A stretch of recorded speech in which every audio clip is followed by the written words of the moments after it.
everybody, Ellie here from Sweet November Stamps. Welcome to the Fab Favorites YouTube hop. Make sure to check the description down below for all the details and how you can enter for our giveaway. Today I'm going to talk a little bit more about creating scenes. Sometimes as designers we kind of skip over the thought process of how we design a scene on a card. So that's what I'm going to kind of concentrate on today, with maybe a little bit of fast coloring at the end. So welcome. We are going to be using the Postage Pals portrait set. It's jam-packed full of little boys and girls, and even a sweet little kitty and a little birdie as well.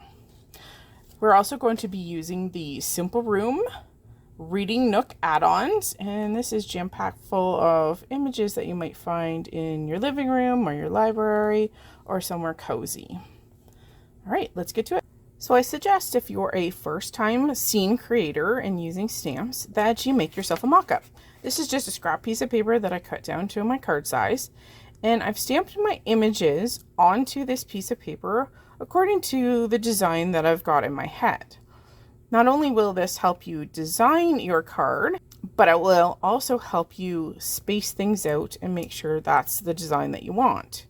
So I've used just a random ink. There's no masking. As you can see, like, things are stamped over top of one another, and it's just the thought process of how to get your characters or your images in the orientation that you want. Is there enough spacing? That kind of idea. So in my design, I realized that I want to kind of push our little teacher. I was kind of thinking classroom. I'm going to push our teacher over to the side a little bit.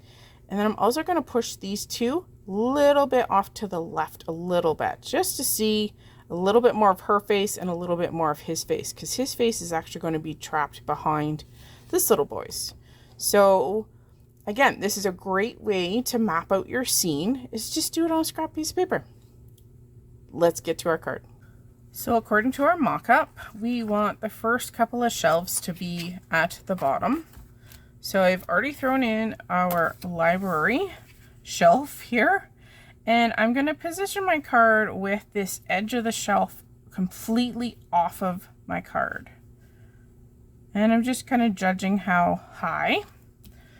And before I go and move anything, I'm going to take my pencil,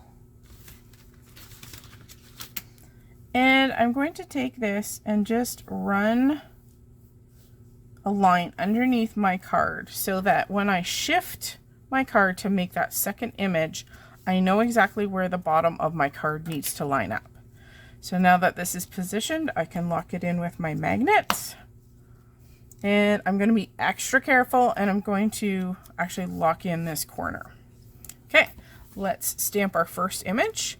Now this image has a little bit of a extended piece to the bookcase.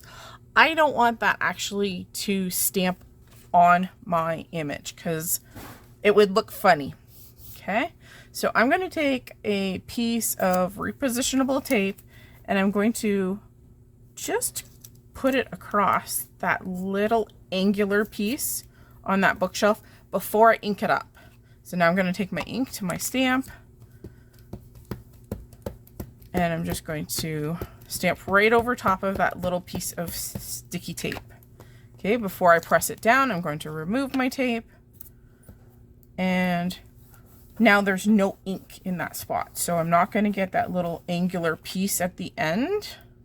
This is just going to help the image to travel across without being interrupted. So again, I'm going to do the same thing because my ink pad is not really juicy. So I'm going to restamp, and this is the beauty of your stamp repositioning tool. And again, there we go. Nice and crisp, and again, that little spot is not stamped. See, it's missing. All right, now let's remove our tape and our magnet holder. And all we have to do now, because we have a guide, is we can slide this down, and I'm going to slide down this piece of the bookshelf to match the other side. So I'm going to use that as my guide for this side, and then that pencil line to get my cardstock right at the same level, and that's going to help. Hang on, let's position this cardstock. I'm gonna put an extra guarantee there. That's just going to guarantee that my shelf is going to continue at the same level. Okay, I'm looking at this, and right now this edge is right over top. I don't want to double stamp that edge, and I don't want to make it extra thick. So I'm just going to take my piece of repositionable tape and I'm going to put it right over top of that edge. See, you don't see that edge, and that's going to guarantee that it's not going to double stamp. Plus, there's that same angled edge at this end too, and it's also going to block that. All right, so now all we have to do is stamp our shelf again.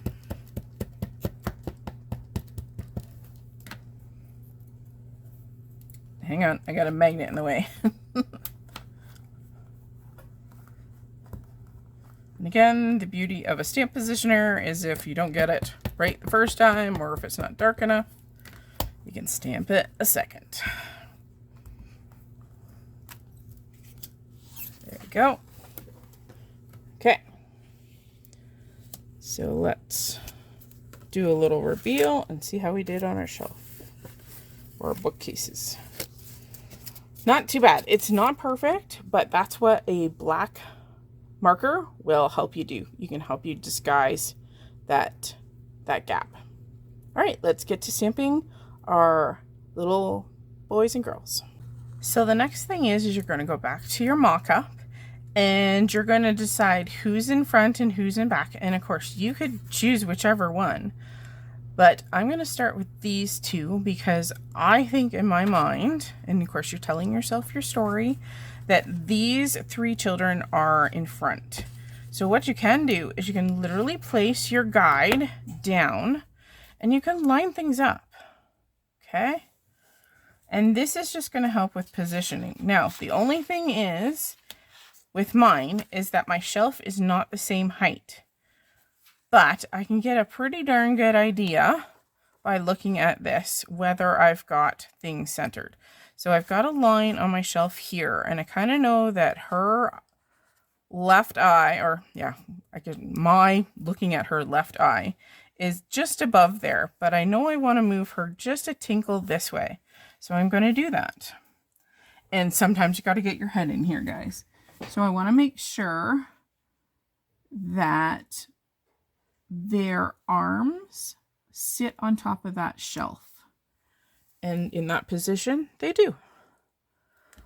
And I want her, I think behind these two. So, oops. I'm going to stamp these guys first. And I apologize for my gray hair. And that looks good. All right, so whoever you see in front, that's who you're going to stamp first. Make sure our magnet is nice and close. So let's stamp them. The other thing too is that when you have your design and you know you're going to have to do some masking, you can 100% get all of your masks ready and cut out so that when it comes time to actually building your panel, that all of your pieces are actually ready and cut and ready to go. So I've already done my masks. Now I tend to do my masks in a little bit lighter ink. Now the reasoning behind that is the masking paper that I use, which is Eclipse masking paper. It comes in this really big roll. Sometimes it smears if it's wet. So if I have a lighter color and I'm doing ink blending for a background, that ink doesn't transfer to my background. So that's one of the only reasons. So next you're going to put in your next little cutie. Sorry, I gotta get my head in here because I've got to make sure that her arms are kind of touching that shelf. So I'm just going to do a quick clean. And we can add her. And again, you're going back to your cheat sheet, so to speak, to make sure that you're kind of going in the same place that you want. And this is what happens when you do things on a video. Now I'm going to also put this little fella in. He's so cute. And again, I'm just making sure that his hands touch that line. And my goal was to see more of his face. So there we go. Okay, so because they're far apart, I can stamp both images at the same time. Okay. And 2 more little kiddos are stamped in their classroom.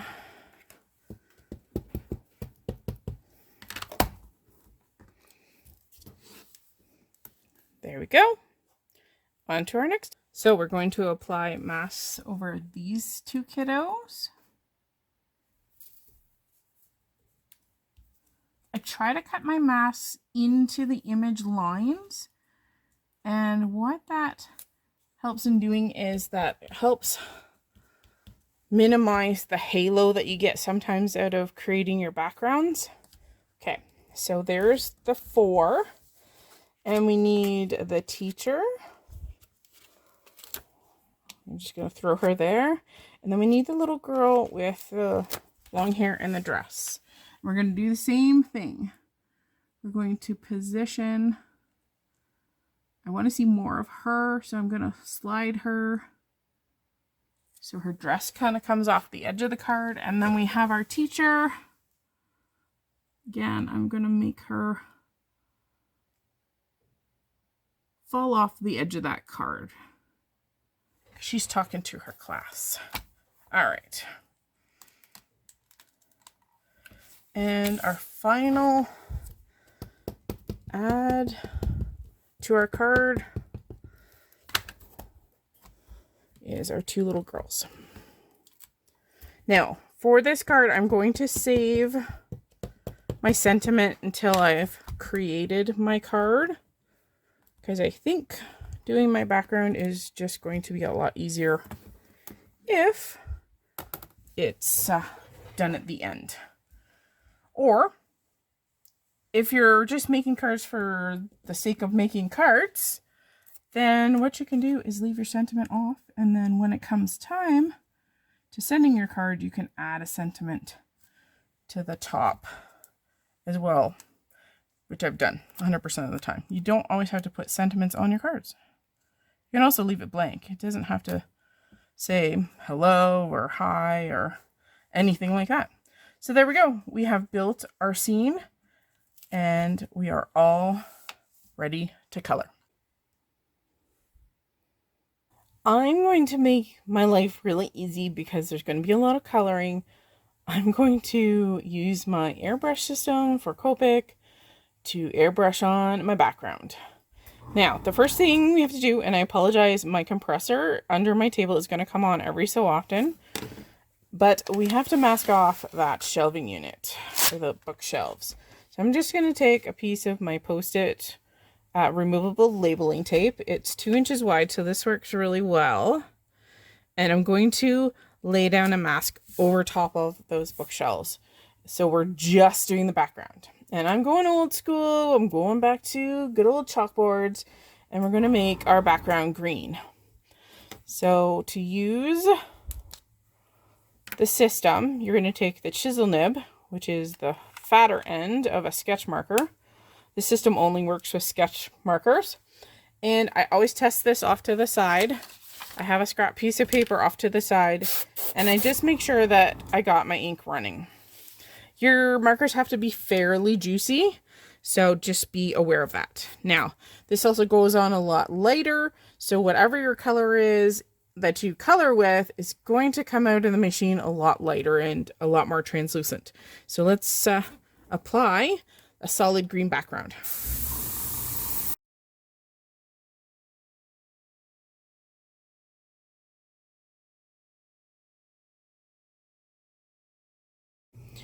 I'm going to switch to a darker green marker, and again, always make sure you test.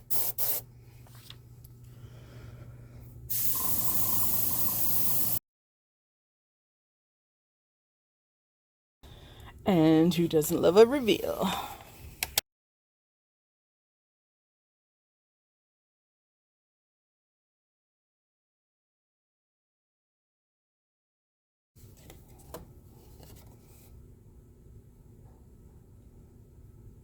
The one thing about masking is sometimes the masks don't quite hit your image. So always keep in mind that you can always go in with your marker, and this is why you kind of keep them aside, and I tend to do this first before I do anything, is just go around your characters and make sure that you don't have any of those white halo lines. So anywhere where I kind of see white. Now, I have a gap in here that should be cut out. So I'm going to have to deal with that too. And I also have a gap in here. So I'm going to go in and I'm going to color in those areas, because apparently I failed to cut out the masks perfectly, keeping in mind the backgrounds. But that's okay. That's what markers are for. So this is just the lighter of the two backgrounds from my spraying. So there we go. And there's no gap here because her hair comes down. And our scene is all ready to color now.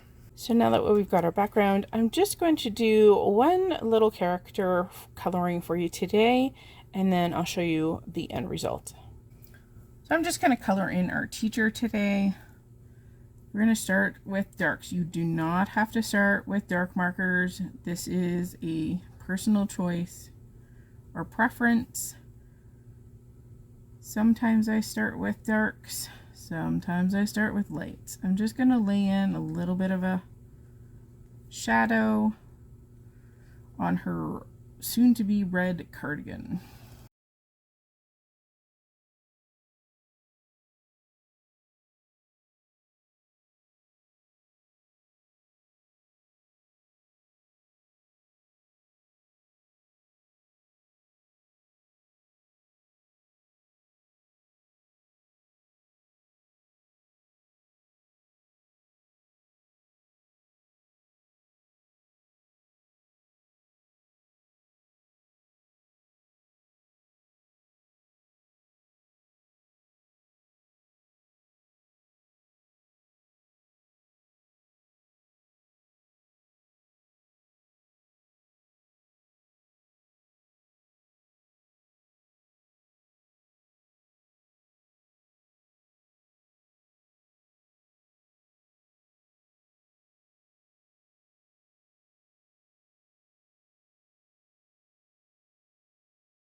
Thanks for joining my tutorial today. Don't forget to check down below as to how you can win. Thanks guys, and have a great day.